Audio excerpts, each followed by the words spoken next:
A gente viu, inclusive, né, duas pautas políticas ontem, duas aprovações políticas na Câmara e no Senado, que acabaram, né, ali aprovando dois projetos com impactos significativos ali nas contas públicas. A gente falou agora há pouco em relação ao CARF, né? Se de um lado o CARF trouxe esse alívio ali para o governo, uma outra pauta que foi aprovada ontem, que foi a desoneração da folha de pagamentos pela Câmara, foi um balde de água fria. Isso porque, né, o projeto prorroga agora até 2027 a desoneração da folha para 17 setores da economia e deve reduzir as receitas federais. Essa medida ela permite alíquotas que variam ali de 1% a 4,5% sobre a receita bruta, em vez de 20% sobre a folha de salários. E esse projeto agora ele vai passar, né, para análise dos senadores após as alterações que foram feitas lá pelos deputados. A medida ela busca estimular a economia e tentar proteger empregos, mas enfrenta muitas críticas quanto à perda fiscal.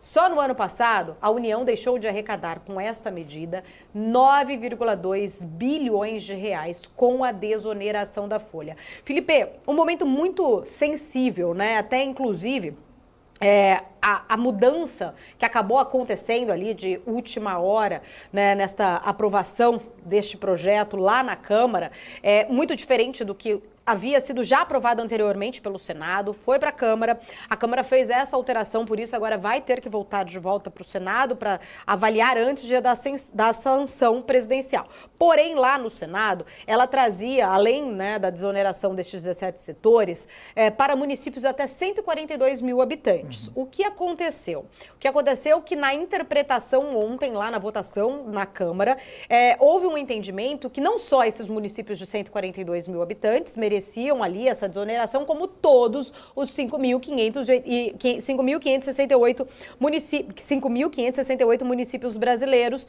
teriam que ter a mesma oportunidade, porém com graus, né, de diferentes situações, baseados muito ali na arrecadação. Então, assim, alguns municípios vão ter descontos ali, nenhum vai pagar mais 20%, mas terão alíquotas, vão variar as alíquotas entre 8% e 18%. O fato é que isso vai trazer um impacto muito grande. Inclusive, o próprio ministro Fernando Haddad ali se mostrou insatisfeito com essa aprovação. Ele falou ali que vai trazer, sim, um impacto muito grande, inclusive para o Ministério da Fazenda, né? E, na verdade, o Ministério da Fazenda não, por parte da Previdência ali. Interlocutores, inclusive, acreditam que Lula possa vetar esse trecho, né, que foi colocado ali justamente na Câmara ontem. Caso realmente o governo Lula venha vetar essa criação dessa desoneração da folha, do salário das prefeituras, por falta dessa previsão orçamentária e também, né, na visão de muitos interlocutores, pode ser um argumento utilizado de inconstitucionalidade, o que vai acontecer é um desgaste de articulação com o Congresso. Porque o Congresso está, né, trazendo aí, ampliando isso num pedido dos municípios. Os municípios têm enfrentado ali, na verdade, um repasse muito menor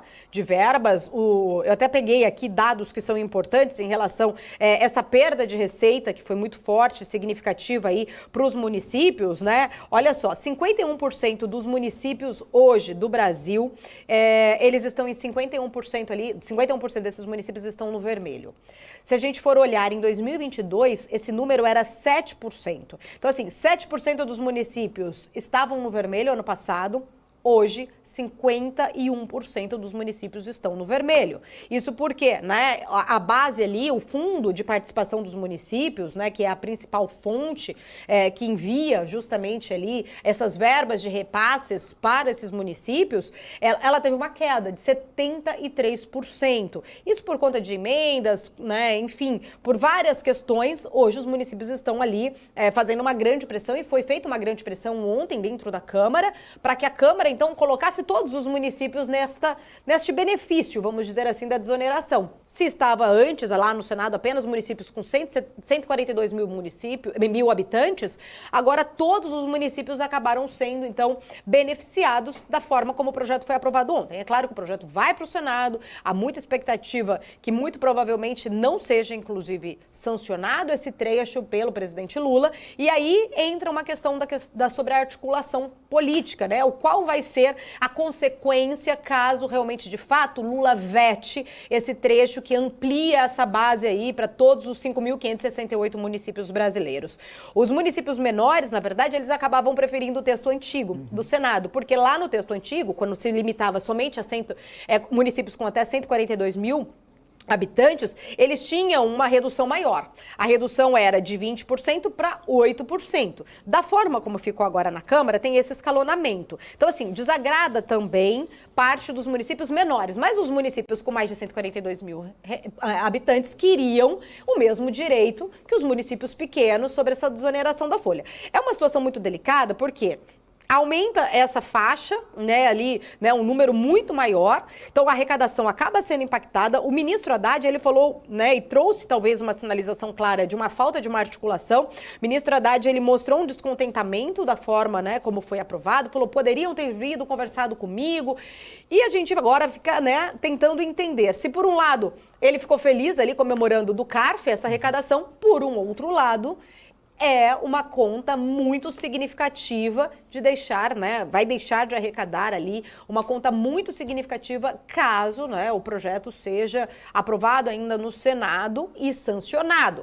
O presidente vai ter aí duas situações. Sanciona e tem esse, né, rombo maior de falta de arrecadação, não sanciona e arruma um grande problema na articulação política com o Congresso. Pois é, Paula, é uma grande dicotomia, né, e um grande dilema para o presidente Lula. Agora, o que muita gente tem falado, né, tem propostas, né, tem observações a favor e contrárias, né, sobre essa desoneração da folha de pagamentos. Muita gente tem falado contrariamente à manutenção desse benefício, que é justamente aquela situação de que foi um benefício criado há tantos e tantos anos, que era para ser... No governo PT, desculpa, só complementar ainda. Foi durante o da Dilma. Foi da Dilma, justamente para tentar trazer um pouco de melhora no ambiente econômico depois da crise de 2008. Né? Exato. Inclusive vários setores, tecnologia de informação, né? E a configuração não era essa. E aí foi criado no governo da presidente Dilma, depois o presidente Michel Temer, Henrique Meirelles, eles tentaram ali retirar essa desoneração, sofreram uma pressão muito forte dos beneficiados e eles acabaram não tendo aquela coragem de retirar esses benefícios. Vira permanente, né, Felipe? O presidente Jair Bolsonaro, no final do seu governo, manteve, né? Ele poderia, né, deixar caducar e não teve também essa coragem de retirar. Por quê? Porque mexe em muitos setores, e mexe com emprego, que quando você fala que isso pode tirar o emprego da população, pode tirar a renda, isso evidentemente tira qualquer ímpeto de mexer no que está posto. E aí é isso. Agora, a Câmara dos Deputados também foi lá e aprovou essa desoneração da folha para os 17 setores, sob pretexto de que vai manter emprego, de que vai manter, inclusive, a arrecadação. Por quê, Paula? É até um contrassenso, né? Porque tira 9, 10 bilhões do governo anualmente, mas, por outro lado, estimulando emprego. E aí entra a parte dos defensores da desoneração, por outra parte, com a geração de emprego, com a arrecadação de previdência e tudo mais, acaba compensando e até estimulando ainda mais a arrecadação. Então são esses dois fatores, né? É um programa criado lá atrás, no governo da presidente Dilma, mas que até hoje, né, de 2011 para cá, são 12 anos, nenhum governo mexeu nesse vespeiro. E você acredita... E até ampliaram, né? Tiraram setores, colocaram setores, ampliaram e vão prorrogando. Então, essa história de precisaria mexer, não dá, né? Todo mundo teve a possibilidade e não tomou essa decisão. E você acredita que eu fui até pesquisar, né? Entender um pouquinho mais sobre essa questão, até porque, né? É aquela questão, né, Felipe? Nada pior do que você criar algo temporário que vire permanente. Porque depois você não consegue realmente, de fato, mexer nisso, né? Sua impopularidade vai ser muito grande. Quem quer ter uma impopularidade, né? Ninguém tem essa coragem, de fato, para fazer esse tipo, né, de mudança. E a própria Dilma, até estava lendo uma reportagem aqui, né, que ela admite que o grande e único erro na visão dela, do governo dela, na gestão dela, foi exatamente isso. Ela hoje não, né? A reportagem já era antiga ali, mas ela trazia realmente ali um ponto muito de preocupação. Ela acreditava na época, né, que se diminuísse os impostos, os empresários iriam investir mais e a situação ficaria melhor, mas aí que no fundo ela acabou percebendo que foi um grande erro, porque acabou impactando muito também a questão, né, da arrecadação ali, da receita, né, ter diminuído bastante. Ou seja, né, mais uma vez agora, o Congresso aprova, vai até 2027.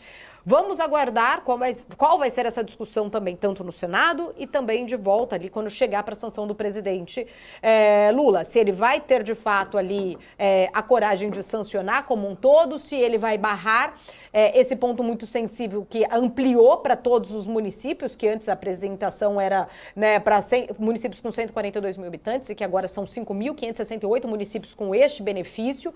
Ou seja, a conta vai ser grande, vai impactar o Ministério da Fazenda. A Haddad não gostou, se mostrou ali bem insatisfeito com uma forma, né, acabou sendo conduzida, deu ali a entender que poderiam ter vindo conversar comigo, a gente teria chegado ali no outro consenso, mas precisamos entender que isso vai sim ser ruim para as nossas contas. Vamos acompanhar. Porque não é uma situação... Vai trazer muita discussão ainda. Vai. E a grande questão, como tudo que a gente discute aqui no Brasil, Paula, é o acompanhamento da política pública, né? Sim. Eu sinto falta de ver dados de a desoneração impactou na geração de X mil empregos. Quantas X milhões de empregos. Quantas vagas foram criadas? Exato. Quanto gerou de arrecadação para esse município? Quanto gerou de arrecadação para esse setor? Quantas pessoas foram beneficiadas? O acompanhamento da política pública é tão necessário quanto a instituição da política pública. Porque não existe nenhum tipo de acompanhamento, não existe, ou pelo menos não é divulgado. Se existe, a gente não tem fácil acesso a esses números. Como que isso acabou impactando para o bem ou para o mal? Porque a justificativa de manter a desoneração é que vai continuar criando emprego, vai continuar melhorando, né, a competitividade, melhorando a vida do empresário. Enfim, qual que é o estudo? Qual que foi a possibilidade disso trazer essa melhora? Como que melhorou de 2011 para cá? Isso falta bastante para a gente continuar, né, acompanhando a efetiva colocação em prática desse programa do governo.